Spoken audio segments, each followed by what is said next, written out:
दैत्य अपनी आंख साफ करने की कोशिश कर रहा था। लड़की ध्यान से उसकी आंख में फंसा बड़ा कांटा निकाल देती है। दर्द खत्म होते ही दैत्य बहुत खुश हो जाता है।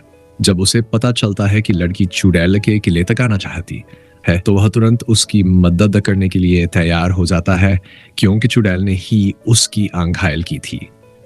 3 घंटे लंबे सफर के बाद दैत्य लड़की को चुड़ैल के किले तक पहुंचा देता है, लेकिन किले के अंदर जाने का कोई रास्ता दिखाई नहीं देता। तभी 3 छोटे चूहे बताते हैं कि केवल चूहे गिल के रास्ते ही अंदर जाया जा सकता है। लड़की अपनी जादुई टहनी से खुद को और दैत्य को छोटा कर देती है और वे सब चूहे के बिल के जरिए किले के अंदर पहुंच जाते हैं।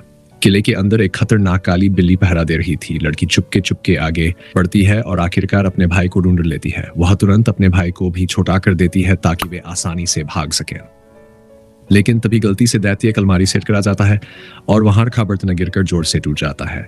आवाज सुनते ही काली बिल्ली जाग जाती है और उनके पीछे दौड़ पड़ती है। घबराहट में भागते समय लड़की की जादुई टहनी कहीं गिर जाती है। फिर भी वे किसी तरह भागकर चूहे के बिल में घुस जाते हैं, जहां बड़ी बिल्ली उनका पीछा नहीं कर सकती थी। इसी बीच चुड़ैल को पता चल जाता है कि लड़का भाग निकला है। वह तुरंत अपनी उड़ने वाली झाड़ू बैठकर उनका पीछा करने निकल पड़ती है, लेकिन चुड़ैल को यह नहीं पता कि एक छोटा चूहा उसकी झाड़ू में छिपा हुआ है। वही चूहा लड़की की खोई जादुई टहनी ढूंढ लेता है और उसे वापस लड़की तक पहुंचा देता है। लड़की तुरंत अपने भाई को फिर से बढ़ा कर देती है ताकि चुड़ैल का ध्यान उसकी तरफ चला जाए। जैसे ही चुड़ैल लड़के को पकड़ने नीचे आती, लड़की जादुई टहनी से दैत्य को उसके असली विशाल रूप में वापस ले आती है। अचानक अपने सामने 100 फीट ऊंचे दैत्य को देखकर चुड़ैल घबरा जाती है।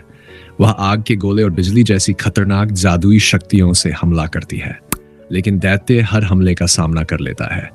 आखिरकार सही मौके देखकर दैत्य अपना विशाल भाला सीधे चुड़ैल के दिल में घोंप देता है। चुड़ैल की मौत होते ही उसका पूरा जादुई किला टूटकर बिखर जाता है। अंत में दैत्य की मदद से भाई बहन सुरक्षित अपने घर लौट आते हैं।